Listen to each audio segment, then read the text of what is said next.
Nii et ma arvan, et selle eelmise päeva tulemusel saime me kõik väga palju huvitavaid ideid ja põhjuseid, miks mitmekesisuse edendamisega tegeleda. Nii et tänane päev on pühendatud sellele, kuidas Eestis seda teha. Ja kas Eestis seda teha, sest see ei ole ka kindel, me ei taha seda jätta muljena, et see on nüüd nagu ette programmeeritud, et me peame kohe praegu sellega tegelema. Võib-olla Eesti ei ole üldse õiges kohas veel, et sellise teemaga tõsisemalt tegeleda. Ja meil on siin selle küsimuse arutamiseks väärikas paneel, oma ala eksperdid, arvamusliidrid, kes siis teie hommikusöögi kõrvalt üritavad teie hommikusöögi taustaks arutleda natukene nendel teemadel. Meil on tunnustatud konsultant Riina Varts, kes ilmselt kõigile ettevõtluses olevatele inimestele on tuntud ja kes teavad teda ja tema kogemusi ja pädevust. Priit Hõbemägi, kes on siin Tallinna Ülikooli ajakirjanduse osakonna lektori ja ajakirjanikuna, näeb seda küsimust meedia poole pealt ja siis ühiskonnateadlane ja kolumnist Ivi-Anna Masso, kes on varemgi väga mitmel korral sõna võtnud sallivuse mitmekesisuse teemadel. Nii et ma arvan, et need inimesed on ühed parimad Eestis seda teemat arutama. Ja esmalt on siis lühike, igale esinejal on lühike sissejuhatav sõnavõtt, mis ei pea olema üldse, eks ole, pikk, et võib rääkida oma kogemustest, et me saaksime tõesti liikuda edasi arutelude ja ka teie küsimuste ja kommentaaride juurde. Nii et esmalt palun, Riina. Aitäh. Kas minu mikrofon töötab? Me loodame siis mitte rikkuda ära teie hommikusööki. Ja ma teeksin võib-olla korrektuuri sinu ühte mõttesse, et sa ütlesid, et just kui me täna veel arutaksime seda, kas üldse Eestis, aga te ju juba kirjutate alla täna 17 ettevõttega, nii et see vist ei ole enam küsimus, et kas. Pigem on tänase päeva küsimus, kuidas. Aga siis minu väga lühike ettekanne. Mõtlesin ikka päris pikalt, et mida ma siis ütlen. Et olles personalijuhtimise valdkonnas väga pikalt, et te mind vanuseliselt diskrimineerida ei saaks, siis ma ei ütle mitu aastat. Olen ma selle teemaga loomulikult kokku puutunud.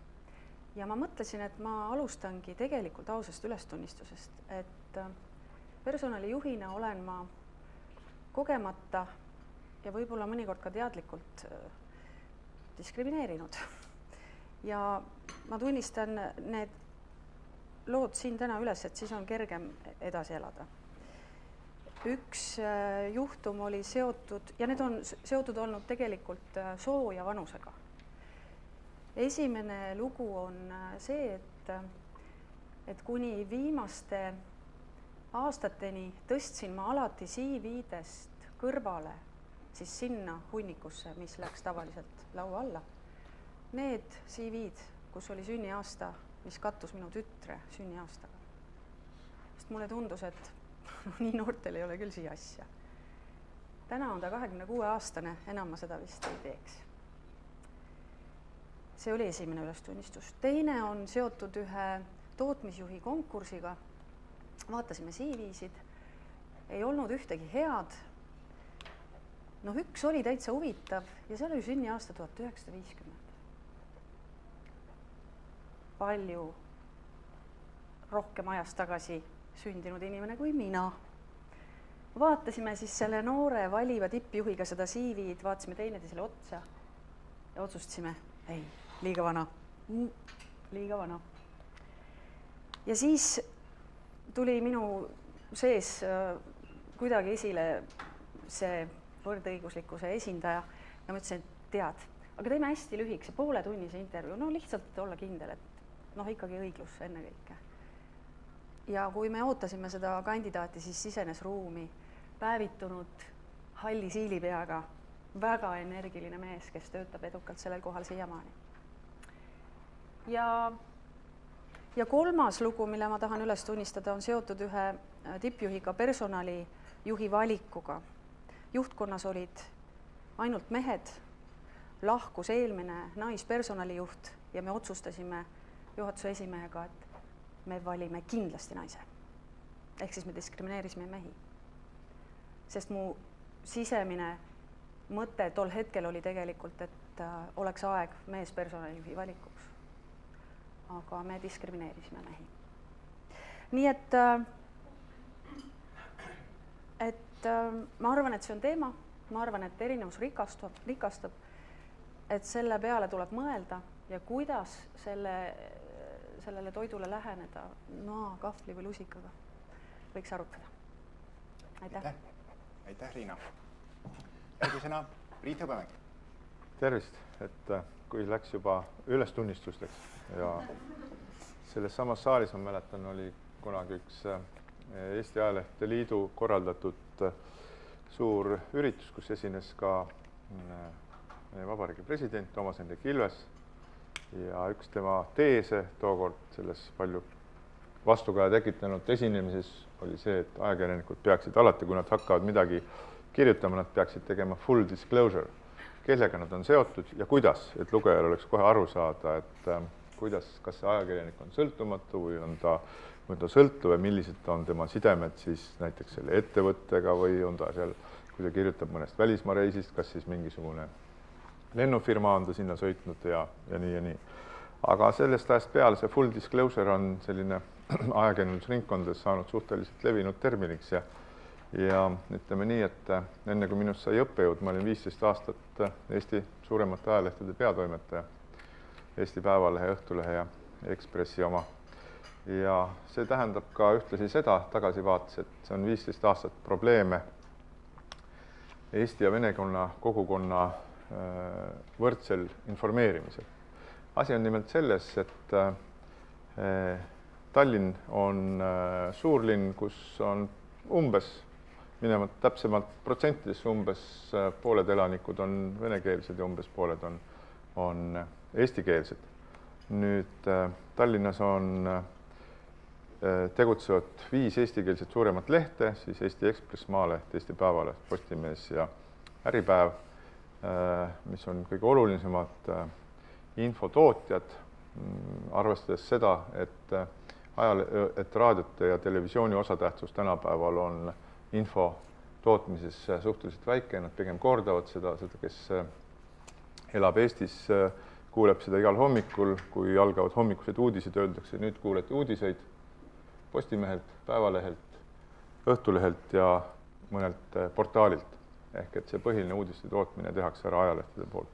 Nüüd küsimus on selles, et kas need ajalehed suudavad, eestikeelsed ajalehed, kes põhimõtteliselt ei ole nii-öelda eestikeelse lugejaskonna ajalehed, vaid peaksid nüüd rahuldama kõigi riigi elanike vajadusi, kuna venekeelse ajakirjanduse hulgas ei ole nii suuri väljaanded, mis suudaksid oma võimalustelt levida igale poole ja igasse nurka. Et eestikeelsed ajalehed peaksid informeerima ka kõiki venekeelseid lugejaid. Et arvamus sellest, et eestlased loevad eestikeelset ajalehti ja venekeelset ajalehti ei vasta selles mõttes 100% tõele, et juba 90 aastate keskelt, kui hakati tegema statistilisi uuringuid Eestis, siis selgus, et eestikeelsetel ajalehtedel on umbes 10–15% venekeelseid lugejaid. Ma arvan, et aja jooksul, mul ei ole viimased andmed küll ligi, aga ma arvan, et aja jooksul on see protsent aina tõusnud. Nüüd küsimus on selles, et Tallinnas, kus on siis need suuremad ajalehed kõik tegutsevad, on pooled inimesed eestikeelsed, pooled inimesed venekeelsed. Eestikeelsed ajalehed ei tee siiamaani ühtegi tähelepanuväärset pingutust selleks, et kaasata oma tegemistesse või olla ise valmis informeerima venekeelseid lugejaid. Ehk siin tekib see mitmekesisuse küsimus. Nüüd, kuidas seda küsimust lahendada selleks, et see avalik kasu sellest oleks kõige suurem. Ajalehed ei ole lihtsalt äriettevõtted, need on sellised ettevõtted, mis eksisteerivad nii-öelda mingisuguse vaikiva või allakirjutamata ühiskondliku leppe alusel. teie annate välja ajalehte ja meie usume, et see, mis te sellest kirjutate, on tõsi ja oleme nõus selle eest maksma. Et kui keegi rikub seda kokkulepet, kui see, mida kirjutatakse, ei ole enam pikka aega tõsi, siis kokkulepe kustub ja inimesed seda enam ei kuula või ei taha lugeda. Nüüd oleks ju tõesti normaalne, et eestikeelsed väljaanded sooviksid viia info, esiteks täidaksid oma kohust ühiskonnas, informeerida kõiki elanikke, hoolimata siis nende soost, rassist, nahavärvusest, usutunnistusest, seksuaalsest sättumusest, ükskõik millest. Ehk täidaksid seda puht inimlikku mitmekesisuse printsiipi. Ja kuidas nad seda võiksid teha? No esimese küsimuse kohta võib öelda seda, et see ei ole olnud väga suur probleem eestikeelsete lehtede toimetustele ja see ei ole olnud suur probleem venekeelsete lehtede toimetusele. Tegelikult on veelahe selline, et kumbki tegutseb nagu täiesti omaette basseinis, kuigi tegelikult need bassein on siiski üks. Teine küsimus on selles, et kuidas oleks võimalik saavutada sellist olukorda, et orgaaniliselt iseenesest toimetustes, näiteks eestikeelsetest toimetustes tekiks suurem huvi venekeelse keskkonna vastu. Olgu see siis kultuuriline või majanduslik või poliitiline või ükskõik või mida iganes. Üks võimalus seda asja lahendada on muuta toimetuste rahvuslikku koosseisu. Et inglise keeles nimetatakse seda newsroom diversity ehk toimetuslik mitmekesisus. See on üsna tuntud Ameerika Ühendriikides, Ameerika toimetajate assotsiatsioon, väga tuntud American Society of Newspaper Editors, väga mõjuvõimas organisatsioon, alustas 78. aastal selle probleemiga tegelemist. Nad seadsid sellised eesmärgid nagu parity goals, viia kõikide ühingusse kuuluvate ajalehtede toimetuste koosseis samasuguseks, nagu on selle ajalehe community koosseis, ehk et kui seal on 50% mittevalgeid ja 50% valgeid, siis ka toimetuses peaks olema nii, mis tähendaks seda, et näiteks Eestis võiksid olla suurematel ajalehtedes, mille põhileviala on Tallinn, näiteks Eesti Päevaleht, vähemalt 50% töötajatest, loomingulistest töötajatest, ma mõtlen siis, kes ütleme kirjutavad, aga miks mitte ka muudest, võiksid olla siis vene keelt kõnelevad ja 50% siis eesti keelt kõnelevad. No võib-olla see 50 ja 50 on selline, võib-olla see on natukene üle võimendatud, aga kui me vaatame seda, mis juhtus Ameerikas, siis kõige efektiivsem oli see võrdelisuse kampaania aastal 2005, pärast seda ta hakkas alla käima, kus keskmine protsent oli siis umbes 17-18 kuni 20% oli siis mittevalgeid töötas siis ajalehe toimetustes, kelle eesmärk oli see, et nemad katavad ja toovad uudiseid, siis nemad on selle oma kogukonna hääl meedias ja nende kaudu tulevad sisse uudised, seisukohad, mitte ainult uudised, vaid ka seisukohad, kogu see terve kompleksne, keeruline olemine, see teiseks olemine mingisuguses teistsuguses keskkonnas. Tänapäevani on mõningaid lehti Ühendriikides, kus on 100% see saavutatud, aga on ka neid, kus on 50% värviline lugejaskond ja ajalehe toimetus võib olla täiesti valge. Minu meelest võiks Eestis olla selline täiesti selgelt võtta suuna selle peale, et praegu täiesti eestikeelsed ajalehe toimetused püüaksid areneda nii, et nad võtavad tööle täiskeelsest keskkonnast inimesi. Sel teel on probleeme, see ei ole nii lihtne, ka ameeriklaste kogemus näitab seda, et raske on alustada, sest et kui toimetused olid täiesti valged, siis muu nahavärviga ajakirjanikud läksid suhteliselt vastumeelselt sinna tööle, kuna nad kartsid juba selle toimetuse sisemist mingisugust diskrimineerimist. Aga teatavasti, kui mingisugune teatud kriitiline punkt on ületatud, et siis see asi hakkab toimima. Et Eestis on üks suurepärane näide, kahjuks ainult üks suurepärane näide venekeelsest ajakirjanikust, kes väga hästi siis sulandus eestikeelsesse ajalehte, see on Viktoria Ladõnskaja, kes töötas Eesti Ekspressis tõesti ja oskas siis kahte kogukonda ühendada ja kirjutada sellistel teemadel, mis läksid mõlemale kogukonnale korda ühe inimese integreeriv või lõimiv siis toime oli hämmastavalt suur Eesti ühiskonnas. Ma mõtlen, kui neid oleks kasvõi oleks neid kokku 10 või igas toimetuses oleks paar tükki kaasa arvatud, siis raadio ja televisioon ja ma ei näe absoluutselt mitte mingisugust põhjust, mis pärast Eesti Televisioonis ei võiks olla diktorid, kes ei ole nii-öelda puhaste Eesti tõutunnustega, et kui ma vaatan BBC-d, siis ma näen, et seal väga erineva nahatooniga aktsendiga inimesi ja minul isiklikult ei oleks midagi selle vastu, kui diktor räägiks aktsendiga, aga samal ajal ta tooks sinna ekraanile, ta tooks mingisugust mitmekesisust, tooks seda diversiteeti, mida me kõik taga otsime ju. Aitäh! Aitäh! Ja Iivi? Aitäh eelkõnelejatele huvitavate nägemuste ees. Mina, kuna ma hetkel töötan pea kohal praktiliselt ühe inimese toimetusest, toimetades lehte algusest lõpuni, idee vormimisest korrektuurini sisuliselt üksinda, siis ei ole mul selles kontekstis kerge kedagi diskrimineerida ega sellega seoses midagi üles tunnistada või diskrimineerituks saada, et sestap ma võtan sellise üldisema vaatenurga. Meil Eestis nii ühiskonnas tervikuna kui ka kahtlemata äris majanduses meil on ikka see mure, et on vaja inimesi ja see point, et kaasata erinevad inimesed erinevast east, erinevast rahvusest, erinevast soost on siin kontekstis ka eriti oluline. Me kõik teame, et meil on väga palju demograafiast räägitud viimasel ajal. Demograafiast rääkides majanduse poole pealt on esitatud küsimus, et kas peaks sisse ka tooma inimesi. Kui me kuulame erakondi, siis räägitakse ainult sellest, kuidas panna naisi sünnitama, ehk siis puhast verd eestlaste bioloogilisest paljunemisest. Ja sellepärast ma tõstaks selle rahvusliku diversiteedi tegelikult sellest suurima vähemuse temaatikast laiemaks, et kuivõrd me üldse tolereerime, kuivõrd me oleme suutelised vastu võtma erinevaid inimesi. Ja samas olemas olevad inimesed, ikka see 50-50, see teine pool, naised, ma ei tea, kes teist jõudis näha, et nüüd kas täna öösel või hommikul tuli välja World Economic Forumi käesoleva aasta soolise võrdõiguslikkuse raport, kus Eesti on järjest stabiilselt kukkunud rahvusvahelises võrdsuses.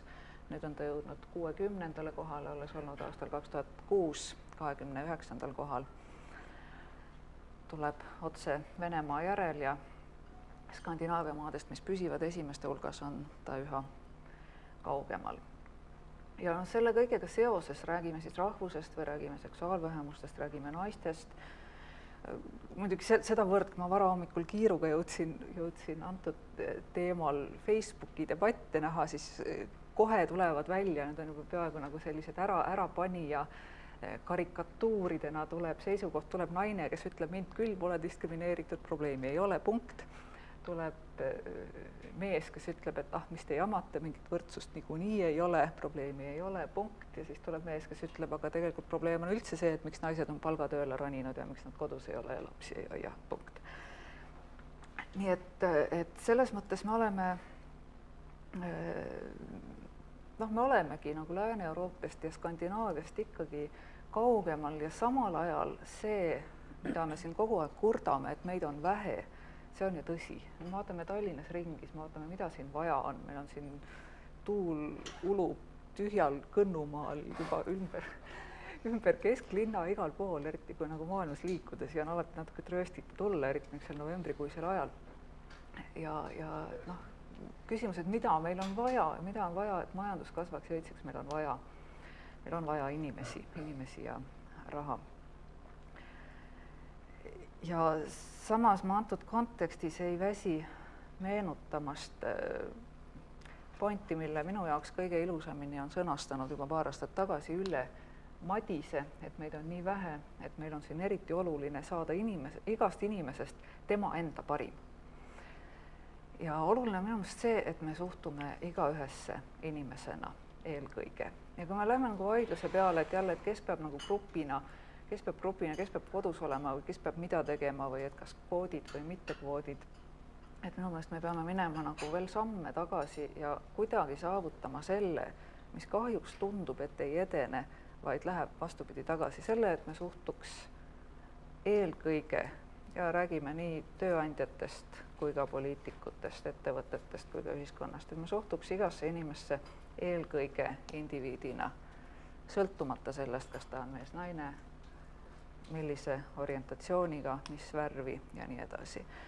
Ja noh, ma nagu tõstakski siin lühikese alguse jooksul eelkõige selle suhtumise küsimuse jälle kord lauale. Suhtumist mõjutavad erinevad arvamusliidrid, ühiskondlikud liidrid, tuleb viimaste aegade debattidest, lisaks sellele minu meelest väga õnnetule demograafia debatile tuleb meelde 3 poliitikute ehk ministrite väljaütlemist, 2 neist on ühest suust ja puudutavad naisi. Esimene oli juba mõnda aega tagasi see, et õpetajad saavad naiste kohta piisavalt hästi palka, palgalõhet arvestades on nende palk ju hea küll, sest naised niikuinii saavad vähem. Ma isegi kommenteerisin seda sõnavõttu ja sain selle eest kurjustada.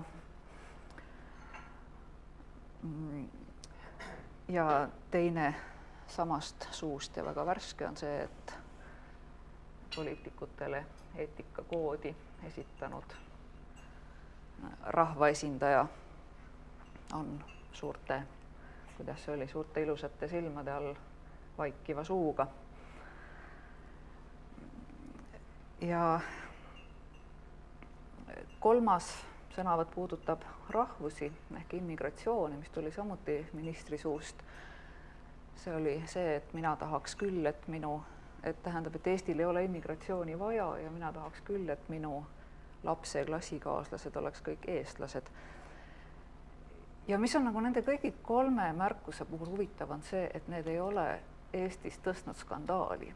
Ja sellepärast see on ka üks põhjus, miks ma tahan selle hoiaku küsimuse tõsta lauale, et küsimus ei ole ainult üksikute juhtide, poliitikute seisukohtades, aga küsimus on ka väga nagu laias rahva hinnangus. Vaadates seda asja, ma olin ise nüüd mõnda aega jälle New Yorgis, kus ma seda klassikaaslastest eestlaste kommentaari nägin ja sealt vaadates see tundus eriti hullumeelne, aga ütleme, et ka Soomes oleks selline sõnavõtt ministri poolt tekitanud skandaali, võib-olla põhjustanud tagasiastumise. Ütleme Rootsis, ma kujutaks ette, et see oleks võimalik ainult äärmuspartei Sverigedemokraterna esindajalt. Eestis ei tekkinud mingisugust reaktsiooni, mitte mingisugust vastust ja kui ma käisin New Yorgis keskpargis ja vastu tuli kooliklass, kus oli väga palju väga armsaid lapsi ja umbes pooled neist olid kahvatud ja mõnel oli sellised Aasiale viitavad näojooned ja mõned olid tumedad ja siis ma vaatasin, et siin läheb, siis kõnnib Eesti ministri jõudus unenägu, et see oli natukene kõik nukker ja sama selle naiste temaatikaga, et kui tõesti nagu siis see, et nagu rahvusvaheline suhteliselt väärikas mõõdupuu näitab, et me kukume edasi ja kui tõesti nagu see jälle kord reaktsioon jääb sellele, et mis te jamate, mingi pseudoprobleem ja arutelu ei teki, kui reaktsiooni ei teki, siis vaatame, kus on majandus kasvanud, õitsend, säranud, siis need on ikkagi kohad, kus võetakse vastu igasuguseid inimesi, kus kõigi inimeste võimed kasutatakse ära, kus inimesi ei pisendata, ei alandata, ei mõnitata, ei hoita soojadest kohtadest eemale, sellepärast et nad on sündinud mingisuguse kollektiivse omadusega, mis teatud eliidi kuvandile ei vasta. Aitäh! Aitäh! Kas on kommentaare, reaktsioone praegu nendele sõnavõttudele? Riina? Mul sellele suhteliselt kurvale viimasele pildile on küll kindlasti soov lisada üks rõõmutilk ka, et 3. detsembril asub Sotsiaalministeeriumi sotsiaalala asekantslerina tööle Narva senine aselinnapea, 32-aastane vene rahvusest pikk ilus noormees, kes on saanud hariduse Tartu Ülikoolis, kas ma nüüd diskrimineerisin, pikk ilus, on saanud hariduse Tartu Ülikoolis sotsiaalvaldkonnas ja kui mul on õnn või needus olla Krakaki komisjonis, mis on kõrgemate riigiametnike värbamise komisjon ja kui me temaga intervjuud tegime, siis kui ma küsisin tema käest, mis ta 10 aasta pärast teeb, teate, mis ta vastas? Noh, oleneb, kuidas mul siin ministeeriumis läheb, kas ma selle tööga hakkama saan, kui kauaks ma siia jään, aga ma tahaks minna tagasi Narva, sest ma tahaks Narvas teha Eesti linna. Mul oli klomp kurgus, müstiline.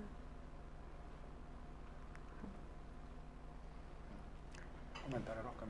Et see minister, ma loodan, ei saa šokki, võib-olla ta ei ole veel kuulnud sellest uudisest, et ministeeriumis hakkab tööle Narva aselinnapea. Jah, et kuna jutt siin oli ju väärtustest lõpuks, et see, et Soomes oleks ühtemoodi reaktsioon, Rootsis teine või sarnane ja Eestis hoopis ei ole mingit reaktsiooni, et see sõltub ühiskonna kantavatest väärtustest, ja need omakorda ju peegelduvad teatavasti meedias ja meedia neid võimendab ja on ka teatud määral võimeline muutma või arendama, igal juhul hoidma üleval diskussiooni. Et see on üks näide veel selleks, et mispärast meedia tegijad ise peaksid olema palju mitmekesisemad ja mitte kandma seda kuidas öelda, valge protestandi mentaliteeti kogu aeg, et mingisugused muud maailmavaated ei ole üldse mikrofoni lähedal, et see on nagu kõige suurem probleem. Et kui nad sinna jõuavad, siis nad jõuavad, kui arvamustoimetajal näiteks juhtub olema väga laia ilmavaatega ja siis tolerantne inimene, et siis ta tõepoolest tellib ka ühe loo vene keelt kõnelevalt ja siis võib-olla isegi ühe loo siis mõne teise nahavärviga inimesed, aga me teame väga hästi, et seda juhtub erakordselt harva. Eestis on arvamusartiklite toodang ühes päevas, kui me võtame kõik ajalehed kokku. See on selline massiiv, et need ei jõua terve päevaga põhjalikult läbi lugeda. Väga palju toodetakse meil arvamusajakirjandust ja palju sellest on ka põnev ja oluline lugeda. Aga see tuleb enam-vähem ühest allikast kõik. On ühed kindlad arvamusliidrid, seal on väga vähe mitmekesisust. Ja ütleme ka nii, et seal arvamustoimetuses minu poolest võiks töötada ka mitmest eri rahvusest inimesi, kellel on erinevad seisukohad ja las nad omavahel vaidlevad, sellest sünnib ainult paremat asja. Ja niimoodi saab ka väärtusi ja seisukohti muuta, et riigimeeste kõned arvestades eestlaste praegust tohutu suurt skepsist üldse valitsejate poliitilise süsteemi vastu, et riigimeeste kõned ei suuda muuta väärtusi, et need peavad tulema kuskilt mujalt. Ajakirjandus vastu ollakse ka tihtipeale umbusklikud nagu kõikjal maailmas, aga ometigi on siin suuremad šansid väärtusi muuta või mõjutada. No me teame, et ettevõtted, eks ole, on ju ühiskonna osa ja ettevõtted ei saa kuhugi oma ilusasse maailma edasi liikuda mitmekesisusega tegelemisel, et selles mõttes on hästi oluline seda ühiskonna aspekti ju tähele panna, et ettevõtted ei opereeri omaette, vaid nad on ühiskonna osad. Et järgmine küsimus ongi see, et kuidas nüüd seda mitmekesisust siis ettevõtetele tähtsaks või oluliseks teha, et kas siin on roll sellistel vabatahtlikel algatustel, nagu meie täna sõlmitav mitmekesisuse kokkuleppe ja igasugused muud vabatahtlikud toredad asjad, mida paljud ettevõtted juba praegu teevad, või on siin tugev roll ka riigil, reeglitel, normidel, nõuetel, mis kehtestavad siis erinevaid, meil on olemas teatud määral näiteks diskrimineerimiskeelud, ütleme võrdse kohtlemise seadus ja nii edasi, et kas peaks olema riigi poolt suurem esiteks selline karistav funktsioon, kes siis tõesti väga tugevalt, ütleme, et see volinikust on tehtud meil selline kuri koll, aga et kas ta peaks olema veel kurjem ja veel tõhusamate vahenditega seda, ütleme, ettevõtteid siis korrale kutsumas, pluss kas meil on vaja tõesti mingisuguseid veel täiendavaid siis õiguslikke vahendeid, noh, võib rääkida siin kvootidest, võib rääkida muudest nõuetest ja reeglitest, aga kuidas seda Eestis siis nagu mis on see eelistatud variant, mis teie arvate? Ma võib-olla alustaks sellest, et enne kui eelistatud variandi valimise ja kommenteerimise juurde läheme, võiks vaadata tegelikult, mis täna juba toimub. Väga paljudes ettevõtetes tegelikult on häid näiteid võtta. No, mõni väga pisike lihtsalt. No, näiteks ma mäletan, kunagises Hansapangas võeti ju tööle pensionärist teller kontorisse, et kutsuda ligi kliente, kes on vanad ja kes kartsid siseneda sellesse seksikasse ettevõttesse. Mäletan väga hästi konkurssi, kus tuli valida sekretäri, mul oli terve rida sirgesäärseid ilusaid Eesti tüdrukuid, kelle hulgas oli ka üks vene rahvusest tüdruk ja ma eelistasin teda. Neid näiteid on kindlasti väga palju võtta ja veel tahan ma öelda seda, et see olukord, kus me täna oleme demograafiliselt ja tööjõuturu kontekstis, sunnib meid varem või hiljem kõike seda tegema. Meil on vaja tööle hakata võtma paindlikult pensionäre, meil on vaja vaadata puudega inimeste poole ja see on ju tegelikult väga kasutamata tööjõuressurss, kui me mõtleme, kui paljud ratastooli inimesed tegelikult elavad arvutis. Meil on IT-sektoris tööjõupuudus väga suur, ma arvan, seal on väga palju võimalusi. Et see turg ise surub meid kindlasti juba täna ja homme absoluutselt suurema jõuga kõike seda tegema. Seetõttu mina kutsuksin üles arutama, et kus see jõulisuse piir nagu jookseb. Mäletan, sellest on ikka väga palju möödas, kas 10-15 aastat, kui mulle lähenes üks Rootsi inimene ja ütles, et Riina, me tahame sind kutsuda mentorlusprogrammi Women to the Top. Ma vaatasin talle otsa, ma ei saanud aru, millest ta räägib, ma jätke mind rahule, ma ei vaja teie abi. Et siin on nagu teemad. See kvootide üle on lõputu vaidlus. Ma olen ka nagu üldiselt pigem kvootide vastu juba sellepärast, et ütleme kohad, kus on väga vähe inimesi, et seal on oluline saada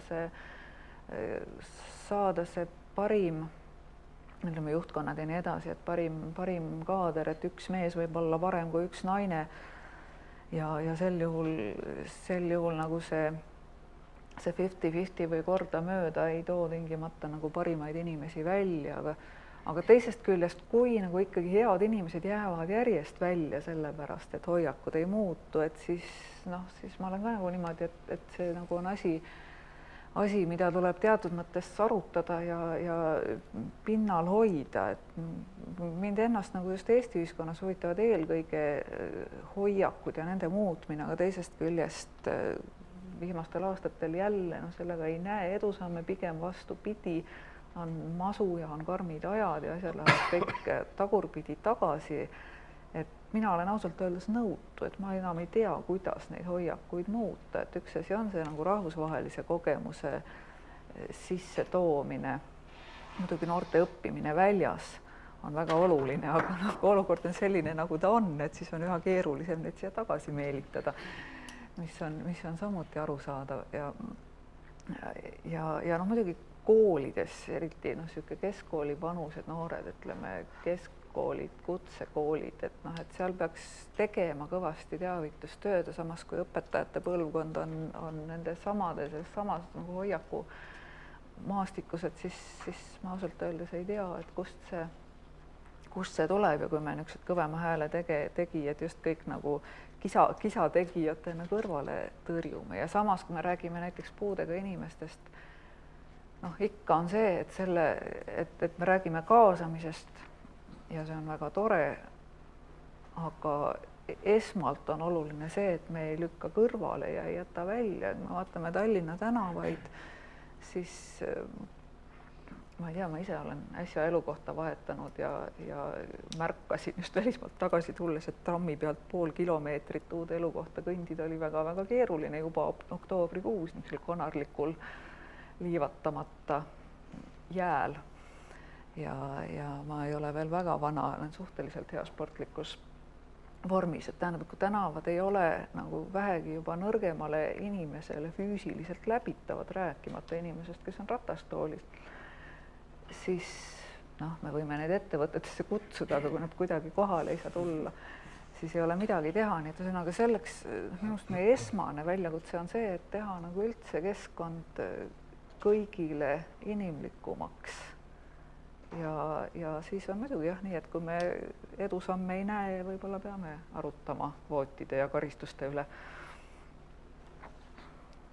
Mulle tundub, et sunnimeetod, nii-öelda kvoodimeetod ei ole tõenäoliselt vastuvõetav ühiskonnale. Sellest tajutakse väga suurt survet ja eeskätt just survet väljaspoolt. Et see on peale sunnitud asi kuskilt mujalt. Ja asjad ei lähe ju, kuigi libedalt ei lähe ka isegi Euroopa Komisjoni tasemel lõppude lõpuks sellist kvootidega. Aga ma arvan, et võib-olla sellist taganttõukamist mulle tundub, et oleks vaja, et see oleks võib-olla selline leebe sund ja kerge meelitus ja ütleme selline targetite või eesmärkide seadmine, mis võiks olla tehtud ka, ütleme, riiklikul tasemel, mis näitaks mingisugused sihtnumbrid ette, et kuhu maale me võiksime siis mingisugusel ajal olla jõudnud, et nendes selle mitmekesisuse saavutamisel. Et ma usun, et vaadates seda ettevõtte seestpoolt on selge, et väga palju on võimalik ära teha. Et iga juht teab väga hästi, et millised töid, kes suudab teha, tal on vaja neid parimaid inimesi, nagu sa ütled. Et kui sellega kaasnevad ka mingisugused lisakulud seal, ma ei tea, mingisuguse vajalikud ümberehitused seal näiteks kontoris, siis need ei ole ju ületamatud. Aga probleemiks võib osutuda see, et kui lihtsalt räägitakse, et oleks vaja ja see kõik on väga tore. Et selles mõttes mingisugused sihid, mille saavutajaid tunnustatakse, võetakse jälle Estonia kontserdisaal ja antakse aasta lõpus tunnustatakse parimaid, kes on sellega hakkama saanud, seda ka tehakse sellele promotsiooni ühiskonnas, näidatakse, et see on hea, ega siis kuskilt peab alustama. Et sunniga alustamine ei ole hea mõte, peaks nagu leebelt näitama, kuhu võiksime jõuda ja siis hakkama leebelt lükkama ja leebelt tõmbama. Eestis muidugi on väga keeruline rääkida mingisugustest maksusoodustustest, ütleme, et kui keegi võtab tööle inimese, kelle jaoks on vaja teha, ma ei tea, seal olulisi muudatusi seal töökorralduses või siis midagi ümber ehitada, et näiteks selle inimese töötasu maksmisel tehakse mingisugused maksusoodustusi. Ma ei usu, et see läheb meil läbi nii kaua, kuni kõik teavad, kui kaua see läbi ei lähe, kuigi tegelikult see võiks olla väga mõistlik tegu. See toimub? Toimub? Suurepärane. Väga tore, vabandage minu siis teadmatus sel teemal, et eks ma istun natuke, püüan midagi muud head välja mõelda. Ma tahaksin seda kommenteerida, see oli väga oluline täiendus sellele mõttele, et võib-olla näiteks puuetega inimese kaasamiseks me investeeriksime töökeskkonna muutmisesse, et see on nagu võib-olla siis nagu kulu. Ma tahaks näidata, et see kulu tuleb kordades tagasi, sest puudega inimese pühendumus on, eriti arvestades tänapäevast põlvkonda, kordades suurem. Ta on lojaalne. Ja üleüldse üks nagu lootus on see, et ka ettevõtted tõesti, nii nagu siin eile, nagu ma aru saan, oli juttu ka ja et ettevõtted märkavad, et see on neile lihtsalt tasuv, et see ei ole mitte, et teistsugused inimesed ei ole siis midagi, ma ei tea, sotsiaalselt ülalpeetavad ettevõttest, need on samamoodi ressurss ja tööjõud ja et meil tõesti on nagu kõike kasutuses olevat ressurssi vaja ja see ei ole mitte kulu, vaid vastupidi, et meil ei ole vara jätta inimressurssi kasutamata teatud omaduste põhjal. Just nii. Aga nüüd võtaks siis küsimusi saalist, et võtame kommentaari küsimusi üks, kaks, kolm tükki korraga võib-olla, et siis arutame nende üle järgmisena, et siin ma näen siin esimese laua juures, siin lava ees on härrasmehel küsimus. Suur tänu, olen Ülo Siinma.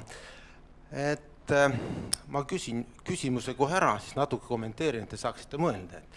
Tavaliselt ma olen öelnud niimoodi, et ekspert oskab kirjeldada ära ideaali, näidata ära mõne olulise näitaja, mis iseloomustab seda ideaali ja siis ka oskab kirjeldada, kuidas sinna ideaalini liikuda. Et ma ei hakkaks teilt seda kõiki küsima, aga küsiks teilt iga käest, et missugune oleks mingi nagu oluline näitaja või kriteerium, mis seda tänast teemat nagu käsitleks. Aga nüüd ma natuke kommenteeriks, et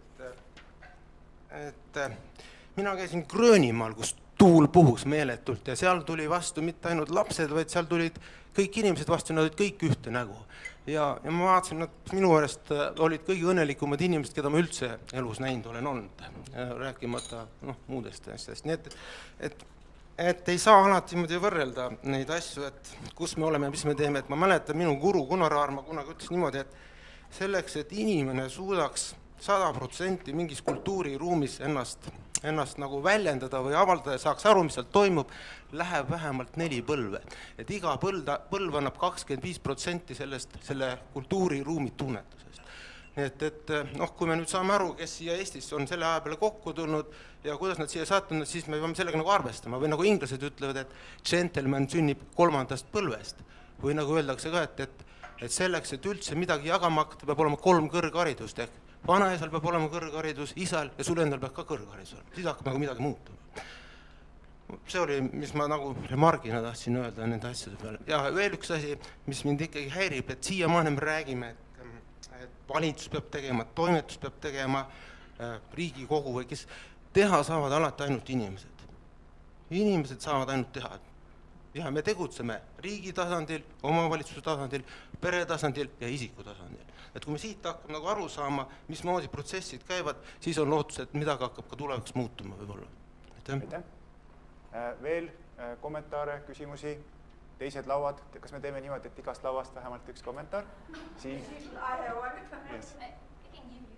Or perhaps you go first then. Okay. Palun. Thank you. I'm maybe asking too many questions, but as I have mentioned to some participants, I'm relatively new in this country as a Turkish diplomat, and I'm trying to learn as much as I can about Estonia.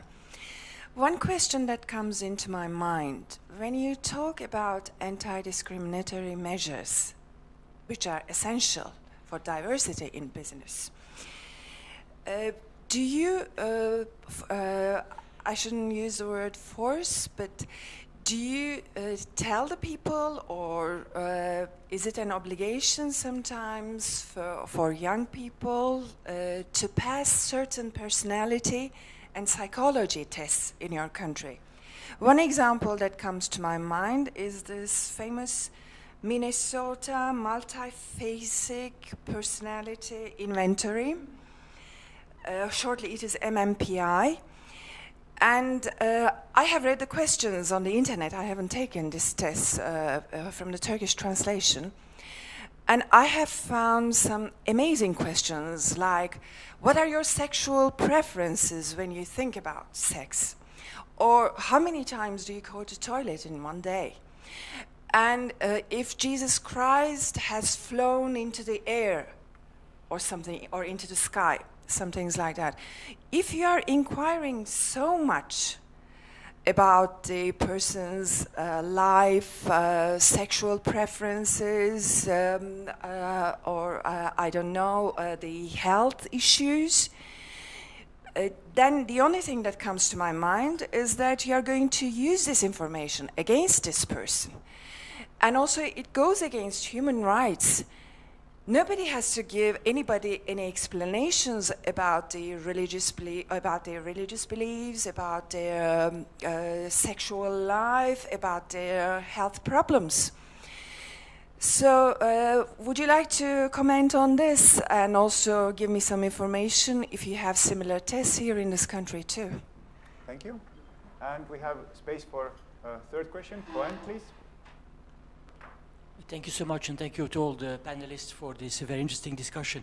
I don't know Estonia all that well, but one way to boost diversity in companies would be to encourage, if they're already not doing it today, federations of companies, employers' organizations, chambers of commerce. How much are they involved today in the process of boosting diversity in companies? Thank you. Okay, aitäh. Ja vaatame, siis vastame nendele küsimustele niimoodi, et kes tunneb, et ta oskab kõige paremini vastata ja siis teised täiendavad. Et esmalt oli siin küsimus härrasmehelt, mis puudutas neid erinevaid siis näitajaid ühiskonnas. Et kuidas teie sellele küsimusele oskate sellele kommenteerida seda kuidagi? No, minu kiire ja aus vastus või lühike vastus on see, et see mõõdik on õnnelik riik, õnnelikud kodanikud ja edukad ettevõtted tegelikult. Teine küsimus puudutas seda konkreetset testi. Äkki kellelgi on mõni parem vastus?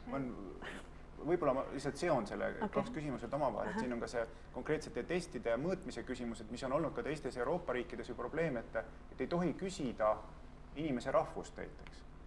Ei tohi küsida tervise kohta infot. On andmekaitsereeglid.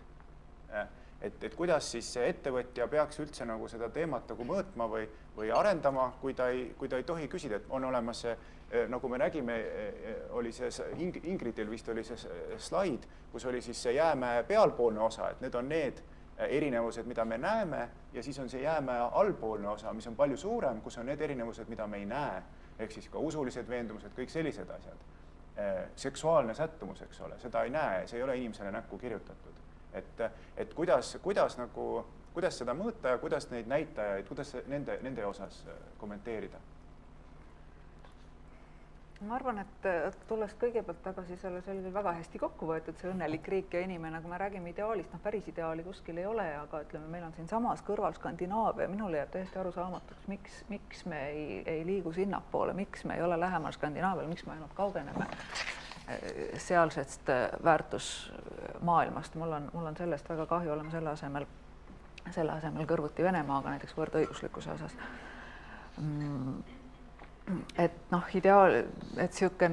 ideaali ei ole, aga tunduvalt ideaalsem, ütleme eeskuju, meil on nagu meiega väga tihedas suhtes siin samas kõrval tegelikult ju olemas.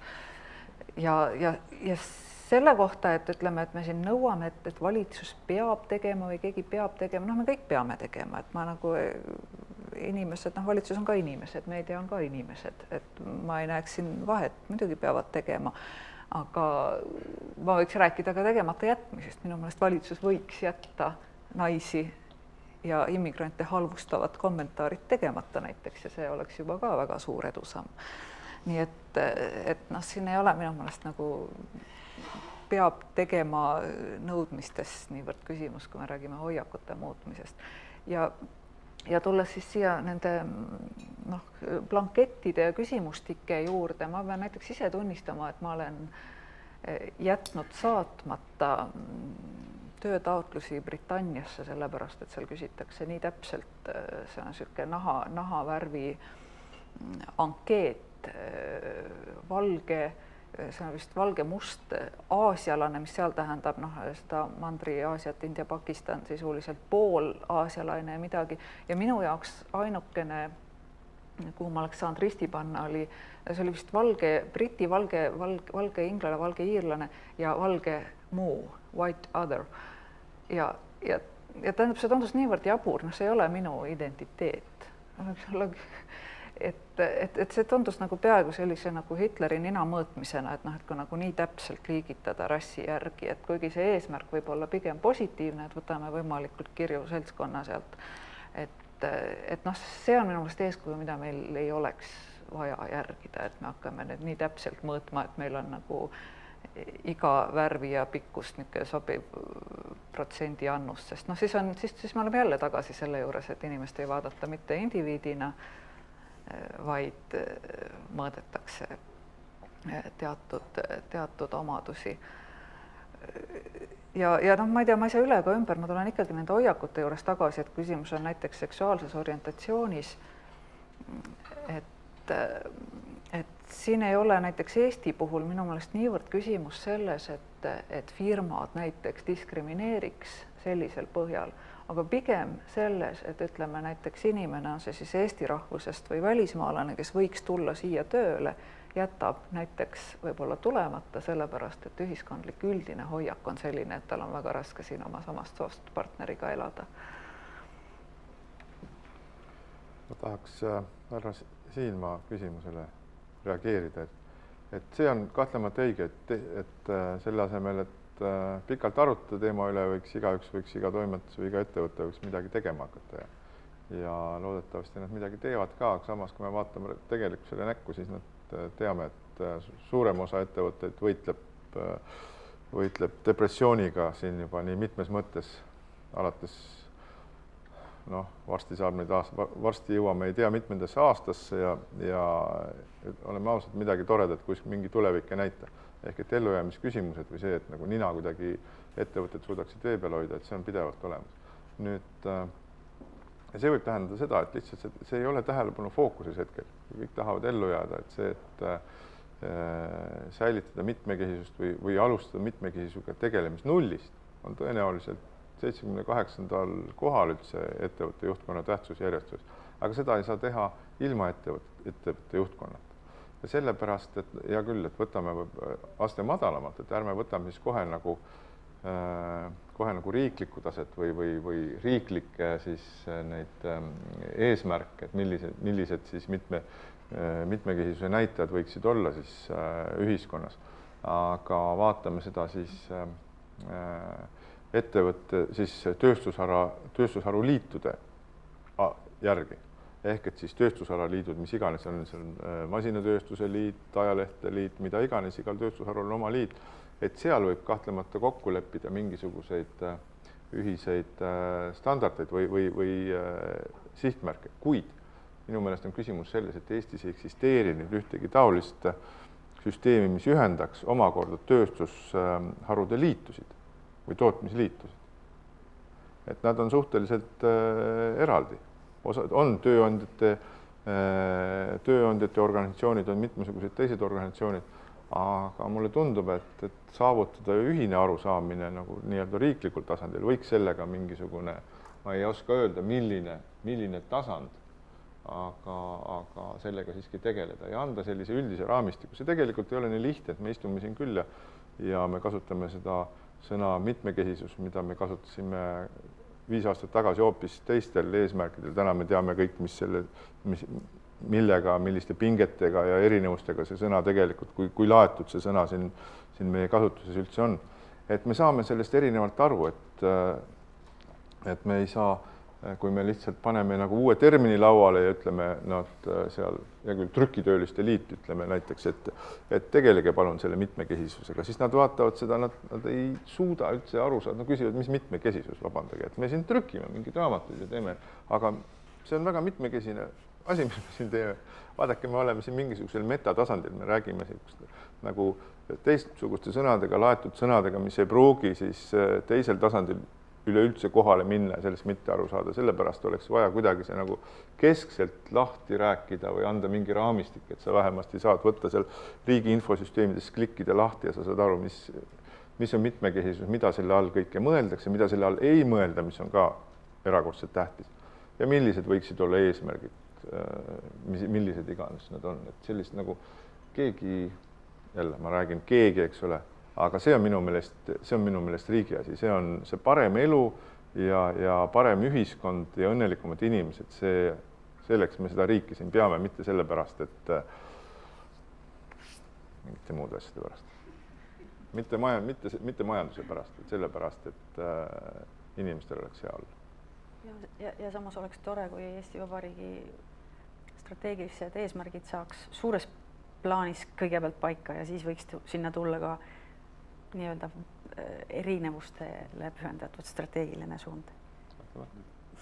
Kuidas kas on kogemusi üldse, et kas mõnes erialaliidus näiteks selle teemaga tegeletud või mõnes ütleme siis kaubandus-tööstuskoda või mina küll ei ole eriti märganud, mida mina olen nagu näinud on, et viimati, et EAS-i esimees, see uus juhatuse esimees ütles, et tulevikus hakkame arvestama sotsiaalse vastutustundlikkusega, mille üks osa kindlasti ka mitmekesisusega tegelemine võiks olla või mis võiks nendega nagu, mis võiks käsi käes omavahel ka mingil määral toimida. Aga jah, et selles osas ma arvan, et või oskate ma saan aru, et sotsiaalse vastutust, parandage mind, kui ma eksin, sotsiaalse vastutustunde teema teadvustamisega ühiskonnas minu meelest tegelevad turundajad ja kommunikatsiooni inimesed, suhtekorraldajad. Ja ma arvan, et see on probleem. See ei ole nende teema. Et see on omaniku küsimus natukene.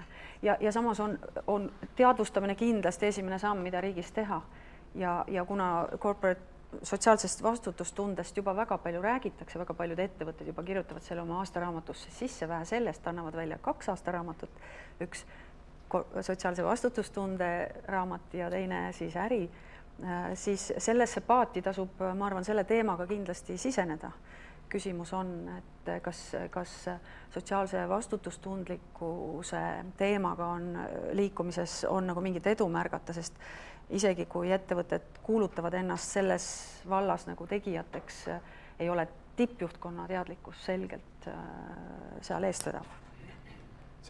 Mingi ma saan aru, et see sotsiaalse vastutustundlikkuse arengukava siin võeti hiljuti vastu Majandus-Kommunikatsiooniministeeriumi eestvedamisel. Okay. Aga võtame veel küsimusi. Ma saan, et Nataljal on mikrofon juba pikemat aega käes. Tere, olen Natalja Kitam ja head isu teile. Et olen siis seesama üks nendest 10 nõustajast, kes on valmis ettevõtjatele abiks tulema. Ja ma olen optimist ja ma toon teile fakte ja numbreid. Mina olin ka nõutu, Ivi, selle majandusministri kommentaariga. Aga ma avasin seal Delfis ka kommentaariumit ja ohoo, 90% kommentaatoritest, Delfi kommentaatoritest ei olnud nõus ministriga.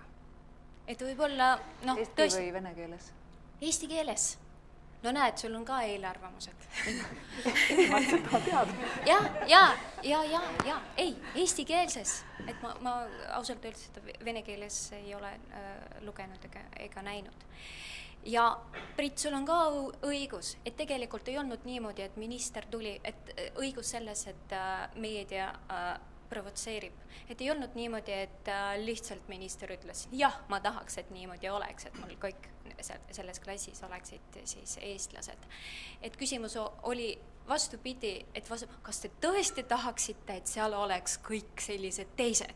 Ja siis tema nagu reaktsiooni. See õigusta poliitikut seda ütlemist, aga see annab natukene seda tausta. Ja 85% nendest stereotüüpidest tulevad pressist ja meediast, see, mis valitseb, et peame sellega arvestama. Et ma küll näeks, oleks väga õnnelik, kui meediaettevõtted, kui kommunikatsiooniinstituut tuleks siia meie charti ja kirjutaks alla tulevikus ja ühineks selle chartiga. Ja mul on hea meel ka öelda Riinale, et see noor narvakas ei ole esimene, kes siin Eestis värbamisel ütleb, ma tahan minna tagasi sinna Ida-Virumaale ja sellest Eesti piirkonda teha, et mina olin see, kes mitu aastat tagasi seda teises ministeeriumis ütlesin, aga see ei olnud põhjus, miks see ei olnud piisav, et mind tööle võetaks. Mind võttis tööle hoopis Sotsiaalministeerium, et avalike suhete juhina olin.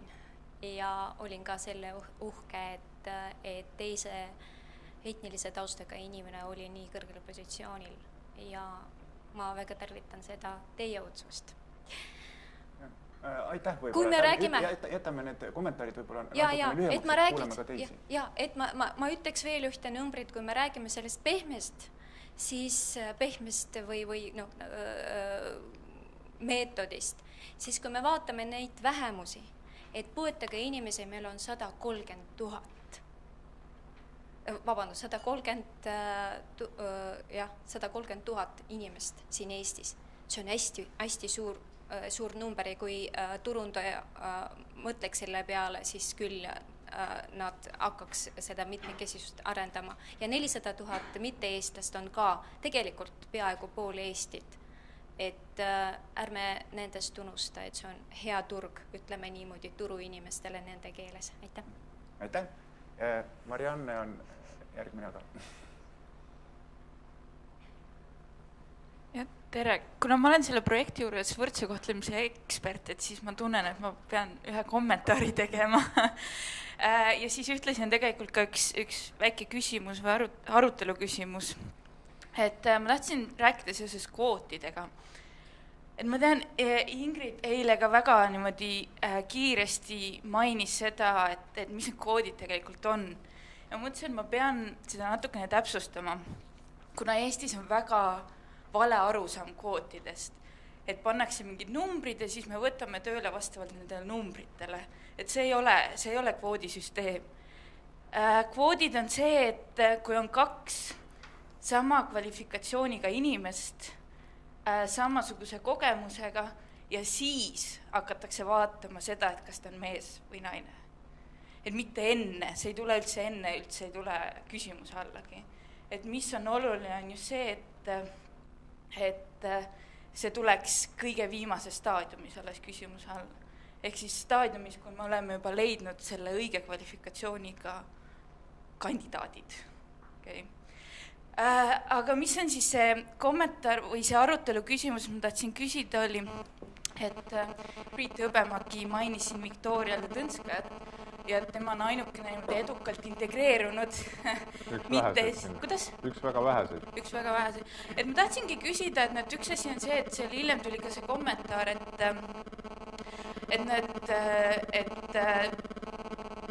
üldiselt ei taheta ju, et ma olen nüüd see ainukene või see esimene venekeelne inimene selles üldiselt eestikeelses seltskonnas, et aga mis võiks olla veel see põhjus, et miks neid nii vähe on siis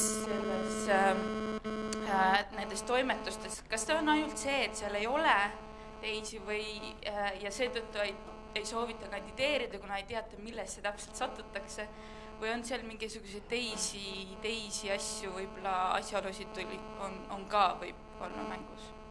Ma arvan, et see on terve kompleks mitmesuguseid põhjuseid. Ma arvan, kõige tähtsam põhjus on ilmselt keel. Erinevates ajalehtedes, ma arvan, et iga peatoimetaja ja iga toimetus tahaks, et tal oleks jättes kõrvale nüüd selle iseenesest väga olulise mõtte, et ühiskonda saab kajastada palju täielikumalt, kui seda teha ainult ühelt nii-öelda rahvuslikult põhjalt, siis igatseb iga peatoimetaja tõenäoliselt seda, et tal oleks venekeelne tähtreport. Nendel on Eesti ühiskonnas, nendel on eriline staatus. Nad on huvitavad omakeelsele keskkonna, nad on väga huvitavad eestikeelsele keskkonna, nende kõrge loetavus on tagatud, nad saavad kiiresti tuntud inimesteks. Nüüd siis, et kes ei tahaks endale nii-öelda meediaväljandes staari või siis kuskile telesaatesse või nii edasi. Nüüd see keele küsimus on väga oluline. Ja eriti ajakirjanduses, kus tuleb ikkagi töötaja peab valdama täiuslikult seda keelt, millest ta kirjutab. Et see on nüüd üks väga-väga keeruline asi. Et üks tark mees on öelnud, et kirjas või kirjasõnas ei saa valetada. Kui sa räägid, siis sa võid rääkida inimese uimaseks, surnuks, mõjuda oma isiklikus sarmiga. Aga kui sul palutakse midagi kirjutada, siis su isiksus paljastub selles tekstis peaaegu 100% tõenäosusega. Sellepärast on väga oluline see, mis selles inimeses on, aga see, et ta oskaks ennast väga hästi väljendada. Ja ma tean juhtumeid, kus väga hea vene nimega ajakirjanik tegelikult tema lood ka tõlgitakse ja seejärel töödeldakse veel keeleliselt ümber. Nii et see produkt, mida ta teeb, ei tule tegelikult tema enda käest, aga see ei olegi antud juhul, see ei ole üldse oluline tegelikult, et noh, mina elasin sellise situatsiooniga suurepäraselt, mind see rahuldas. Nüüd ma vist enne mainisin, et samasugune probleem oli ka Ameerika Ühendriikides. Et kuigi olid siis need eesmärgid olid toimetustele seatud nende oma ametiliidu selle assotsiatsiooni poolt, aga väga keeruline oli leida neid teisi inimesi, isegi siis, kui mindi otsima peaaegu täielikult nii-öelda mustanahalistest üliõpilastest koosnevatesse ajakirjanduskolledžitesse, oli väga vähe neid, kes sinna tulid. Ja see ongi jälle selle kriitilise massi küsimus. Ma arvan, et seda muudatust saab teha. Ma ise olen ajakirjanduse õppejõud, meil on Tallinna Ülikoolis on 50 esmakursuslast, kuna nüüd ajakirjanduse õppe avati sellel aastal. Meil on seal ka vene rühm, kes siis õpib selle endise Slaavi instituudi kava järgi. Meie eesmärk on need asju omavahel nagu lähendada, et see venekeelsed noored ajakirjanikud saaksid võimalikult palju seda eestikeelset nagu ajakirjanduse sisu, mida siis meie neile õpetame. Et ma loodan, et me suudame nende paari aastaga suudame sealt nüüd tekitada ühe hulga inimesi. Me võtame selle endale selliseks, ei targetit ei sea, aga me võtame selle endale eesmärgiks. Igal juhul see on see, mis me oleme nagu teiste õppejõududega rääkinud.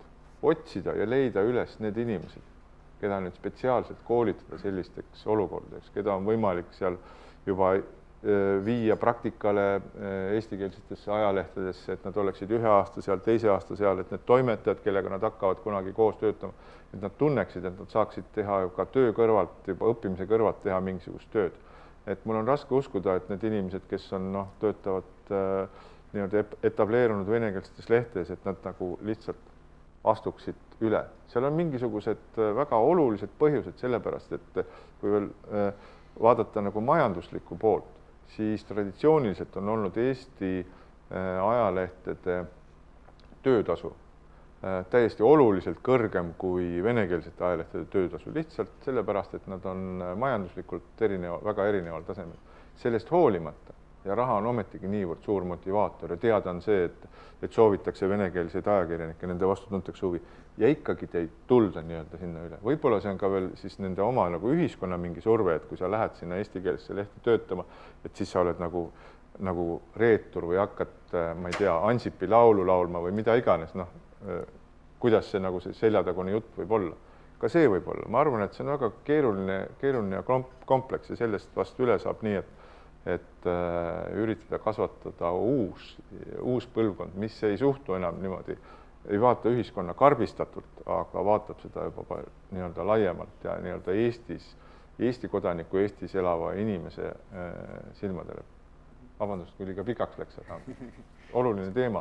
Südameasi, et ma aeg on teinud oma töö, kahjuks me rohkem küsimusi võtta ei saa, aga ma arvan, et äkki Riina ja Iivi ja ka Priit võib-olla hästi lühidalt veel, mis on teie selline hästi lühikene lõpusoovitus võib-olla nendele ettevõtetele, kes nüüd liituvad meie kokkuleppega, et mida teie omalt poolt neile nagu kaasa annate, et meil algab siin kohe kell 11 see kokkuleppe sõlmimine ja mis oleks teie sõnum nendele? Põhisõnum on see, et ma loodan, et te teete seda täie teadlikkuse ja siira usuga ja mitte ainult ja et see on tippjuhtimise tasandil teadvustatud usk ja kui see nii on, siis taguge trummi ja olge heaks eeskujuks ühiskonnas. Jah, ma just tahtsin seda sama öelda, et ärge nüüd, kui te teete hea teo, siis ärge jääge selle otsa istuma, et rääkige sellest kõvasti. Et looge endale mingisugused vajalikud kontaktid või kuskil välja andes sellised inimesed, kes selle teema vastu huvi tunnevad ja kui teil on head kogemused tulevad, rääkige just nimelt nendega, et ärge jääge lootma mingitele pressiteadetel, ikka informatsioon liigub inimeselt inimesele, eelkõige nende vahel, kes on samast asjast huvitavad. Jah, võiks lisada, et ärge ainult deklareerige, vaid ka tegutsege selle deklaratsiooni järgi ja suhtuge inimestesse just nimelt inimestena hoolimata ja küsimustesse sisu järgi, mitte selle järgi, kas väljaütleja on naine, mees või mõnda muud moodi teistsugune ja võib-olla, ma ütlen väga suure võib-ollana, ongi nagu lootus mitte poliitikas ja sedakaudu reguleerimises, vaid just nimelt ettevõtetes selles, et turg paneb asja paika, et ka ettevõtted saavad aru, et neil on igasugustest inimestest kasu ja kui see hoiaku õhkkond võib-olla muutubki sedakaudu. Suur tänu, Riina Varts, Priit Hõbemägi, Iivi-Anna Masso.